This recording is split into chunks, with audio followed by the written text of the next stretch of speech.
In this session, we're going to discuss chilled beam control strategies. In particular, we're going to talk about constant airflow systems. So here's our basic system. We have an air handling unit that's providing the primary air through the supply air ductwork out to each one of the active chilled beams. In addition to the primary air that's delivered to the beams, you would also have chilled water and possibly hot water, depending on the system design. Now, this is a constant volume system, meaning that it is going to run at its design airflow rate whenever the system is in operation. This is usually controlled by the building automation system. If the building is going to start at 7 o'clock in the morning, at 7, the building automation system will start the unit up and it will run at its design airflow rate all during the operating hours until night's shutdown. And that allows you to use manual balancing dampers in the ductwork to make sure that the air is the right amount to each one of the beams. If these beams are all identical, you would use these manual balancing dampers to adjust the airflow rate to the beam that's closest to the air handling unit, but also make sure that you could deliver the right amount of air to the beam down here that's furthest from the air handling unit.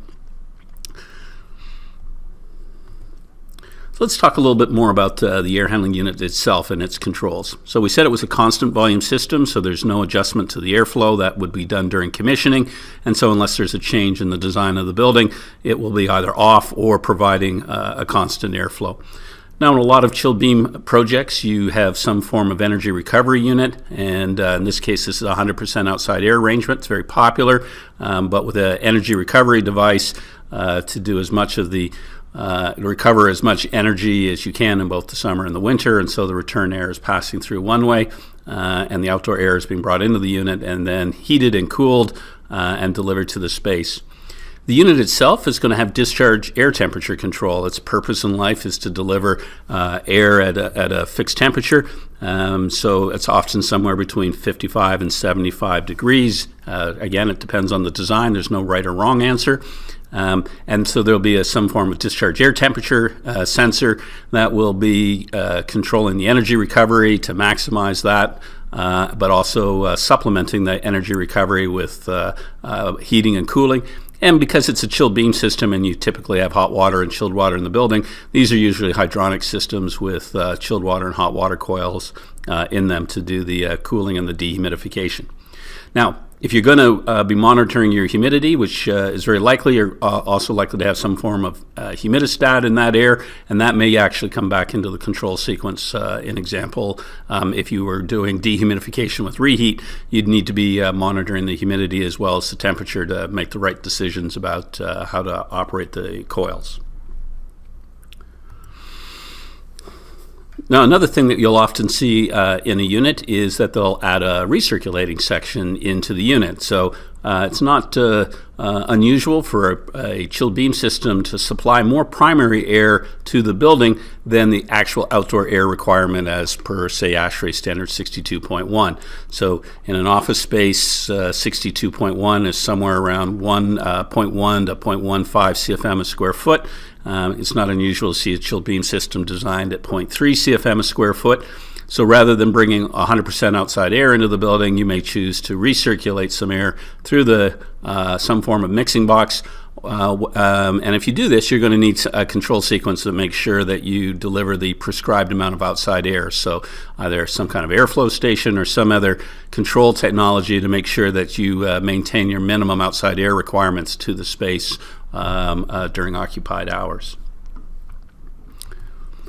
Now, one of the nice things about having a recirculating section is during night setback. If the building cools down in the winter or heats up in the summer during the unoccupied hours, you need to consider how you might be able to add some extra heat to the zone that's in outside of tolerance. So if you have a building automation system and it's monitoring all the control zones in the building, system shut down at night, fans are off, dampers are closed, without any air recirculating through a chilled beam, opening or the hot water valve or the chilled water valve at the beam will not add any heat to that space or any cooling effect to that space. So if you have a recirculating section, you can do something like this, where during night setback, you leave the outside air dampers closed, you leave the exhaust air fan off, and then you just recirculate air through the unit. You normally would not heat or cool it. Deliver it out to the space, and then whatever beams are in the zone that's either too hot or too cold, with some air flowing through them, you can now start to do some local heating and cooling in that space with the coils that are built into the chilled beam. So a nice thing to be able to do if you want to have either night setback or morning warm up or cool down as an option. So we talked about the air handling system and the controls in the air handling system. Let's start to zero in on a control zone. And the first thing we want to talk about is we shouldn't think of each chilled beam as being a control unit onto its own. You can mount unit controllers right on the chilled beam. You can have valves added right to the beam and treat one beam as a control zone, but it tends to be expensive. You can see that happening in, a private office where there's only one chilled beam in that space. That would make sense. But a better way to look at it is to divide the building up into control zones. And there will almost certainly be multiple beams within that control zone. And so there will be one unit controller from the building automation company that's servicing this. This box here would be our control zone. If it was a classroom, that would be very obvious. In an office space, an open office concept, this might be at least one of these four facades, and then maybe one or two in the core. And then if you had specialty spaces like conference rooms or private offices, they might also be control zones. Same rationale and logic you would use if you were dividing a building up for a VAV system. Now, once you have a control zone, you'll have one controller in that control zone, and it will treat all the beams the same. And so it will be monitoring the conditions in that space. We're going to talk through these different sequences here shortly, but it will be gathering data about that space and making decisions. And whatever decision it makes, it will get all the beams that service that zone to behave the same. So we have our primary air main duct here. You can see we're branching off. It's typically around 55 degrees, although it can be warmer. That's not a right or a wrong. And because this is a constant volume system, you're going to get design airflow rate all the time. And you can have manual balancing dampers in here to make sure that each beam gets the right amount of air. And you can see that the controller, not only is it monitoring at least the temperature and the dew point and maybe indoor air quality in that space, it is also wired to the hot water valve and the chilled water valve. And so it can, if it sees a demand, it can either add heat or add cooling effect to the space. So let's start with cooling. So here the blue line will be our chilled water line. It's coming over here, and we're going to start. You can see with this red line that right now, from a control point of view, this space is satisfied. It's in its deadband. It doesn't need heating. It doesn't need cooling. And so both valves are closed. This temperature sensor is reading the temperature of the space and comparing it to its set point, and it's inside the deadband. So this is neutral. And then we're going to have an increase in internal heat gain. And so you can see that we're no longer satisfying the space. The temperature has moved away from the set point, the deadband area. And so now what happens is the controller will start to modulate that chilled water valve to the beams and to meet that load. And it will be able to vary the flow rate through here to come up to a balance point and zero in on it. Now you'll notice that there's only one valve. This is a good recommendation to help manage the capital costs of the project, is to have one chilled water valve and one hot water valve for the whole control zone. And so that when this valve opens, it will actually let water go to all four beams. And if you needed hot water, it would also allow that hot water to go to all four beams. You don't want a situation where one beam is opening its chilled water valve and then the beam over here is opening its hot water valve. So there's an advantage in having one valve per control zone. So in this case, you can see how the system is going to respond. A typical flow rate for a chilled beam is about 1 GPM. So this is 4 GPM, and it's realistic that you could get a modulating valve that would have some level of rangeability, and so you'll be able to modulate that flow to meet the load. And if you look down here and you're going to provide 55 degree air, you should notice that the air can actually do some cooling effect in here. If we consider the y-axis here to be the amount of cooling capacity that the system is providing, as long as you're providing 55 degree air to the space, it will do some amount of cooling. And so what's happened as we've moved here is that the air isn't enough to meet the load, and so now we have to run some chilled water through the beams, and as you can see, the more flow we put through it, the more capacity we'll have to meet the load. Well, let's switch it around and see what happens when you go the other way. So now you can see this is what we would call a 4-pipe system. So you have hot water coil as well as a chilled water coil in each beam. So there will be 4 connections to the beam, just like a 4-pipe fan coil.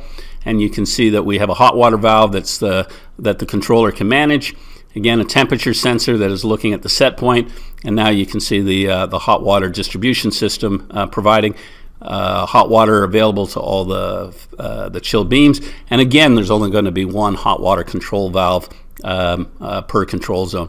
Typically, a chilled beam is closer to somewhere between 0.5 and 1 GPM of hot water. So this is going to be somewhere between 2 and 4 GPM for the zone that you see here with 4 beams in it.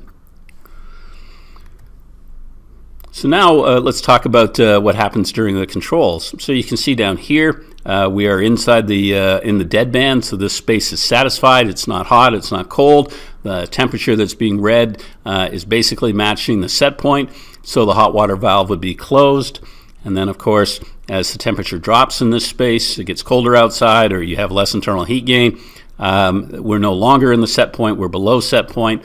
And so the controller will start to modulate this hot water valve to match the load requirements of the space. And so it'll be able to vary the flow. And as it does that, that flow will go to all 4 beams so that we get even heat all through this zone. And that will move that back up into to the dead band and satisfy the space. Now, a lot of people are very interested in how you manage dew point control in a space, and that comes around because chilled beams are sensible devices. There are no drain pans, there is no condensate piping to a chilled beam, and so their purpose in life is to either add sensible heat or remove sensible heat as required for the space. They are not capable of removing humidity. That actually gets done with the primary air. That primary air will be selected, its cyclometric conditions selected so that it will provide a drying effect in the space. Now this is a constant volume system, and so you're going to get full drying effect all the time, whether you need it or not. So whether it's a low humidity load in the space or a high humidity load, you'll have the design amount of primary air going into the space, and so you're going to have maximum drying effect. But what happens to something goes outside of expectations? An example would be that somebody has the doors propped open to the outside while they're moving furniture in or out, or you have some other event that's adding a lot of humidity to the space. What are we going to do about that? And so you tend to get 2 approaches. This is what I'm showing up here is some form of dew point sensor. It's actually on the coil inside the chilled beam, so as the air from the room is drawn through the chilled beam, it's actually being pulled across the sensor, so it's a good place to mount the sensor. It's out of sight, nobody would see it. The cover is off right now. Another approach that you'll see is a condensate sensor. Now this will have a pair of probes that are going to be in contact with typically with the supply side of the chilled water piping, and that's going to be probably the coldest thing in a control zone. And so if the humidity is too high in this air, this is going to be the first place where you're going to see condensate start to bead on this pipe. And if any water starts to form on this pipe, the sensor will pick that up and let the building automation system know that the condensation is starting to form. So the top one allows you to be more proactive. As you get close to your dew point, you can start looking at strategies to manage the fact that you're getting very close to dew point, which is when condensations start to form. The other one's a little bit more of a sensor that's around, it's more like closing the gate after the horses have left. This sensor is going to tell you you've already got condensate forming, so you don't really have time to react to it. You're going to be much more of I don't want to call it a crisis mode, but you're going to be much more pressed to respond quickly to the situation. It's kind of a high-level alarm.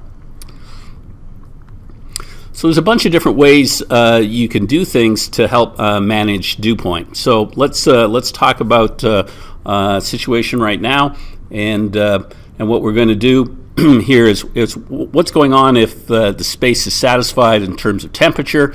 You can see we're modulating the cooling, we're meeting the load, but we have a dew point sensor right here, and it's monitoring the space. If you are below your dew point setting, which might be 80 or 90% dew point, then there's no change. You let the system do what it would normally do and heat and cool the space as you want. But what happens if we start to have the dew point start to climb in the space?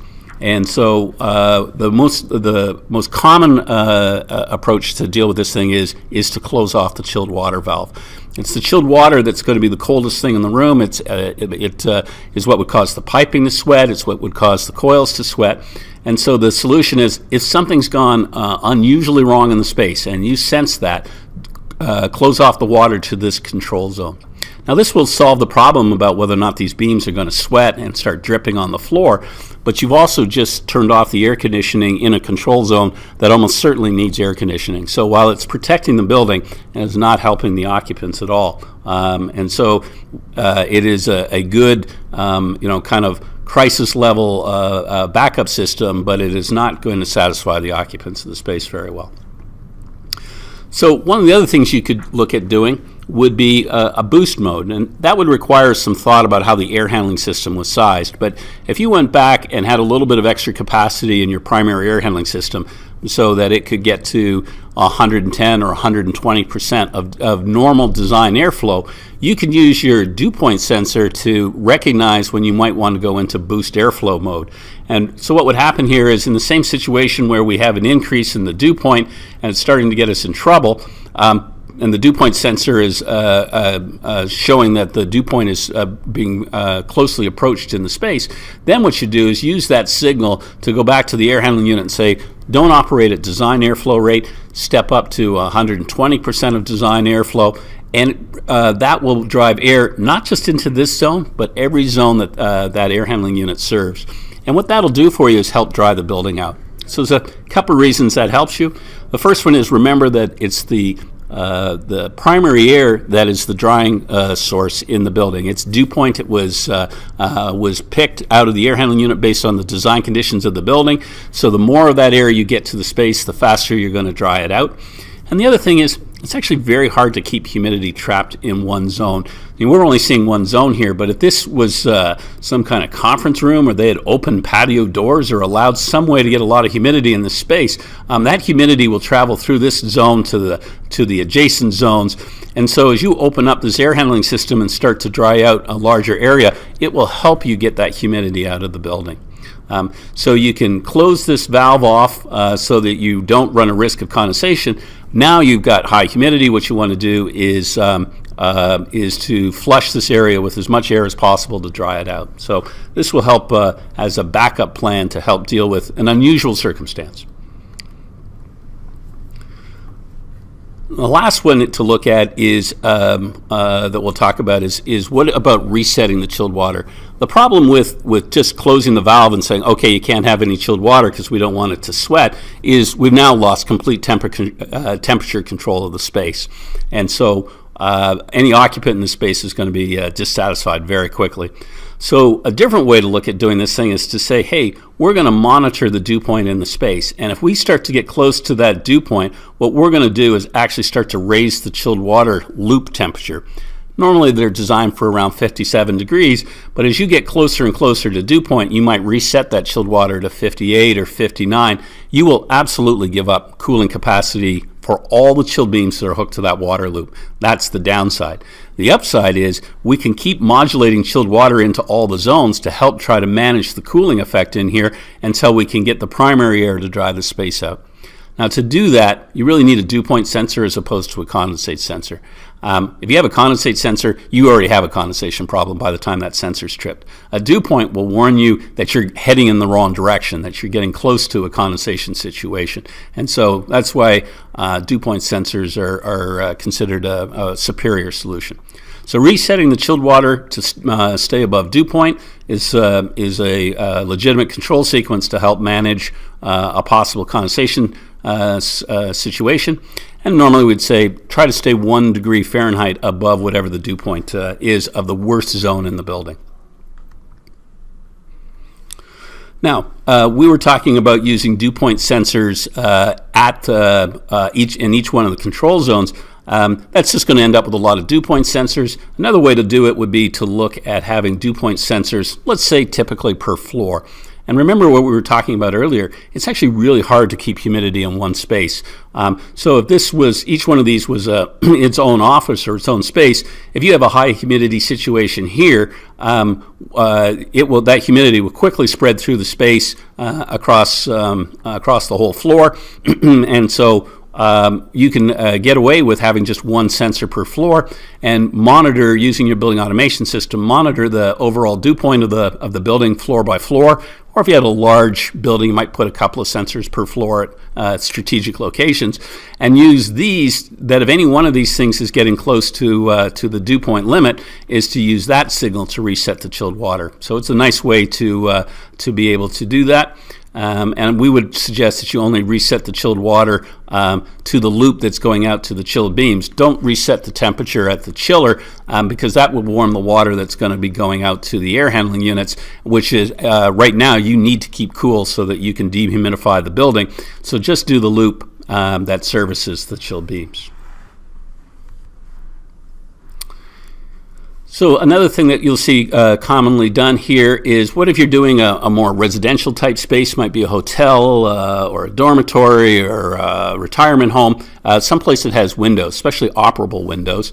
And so you'll see that that there'll be window switches added to those windows.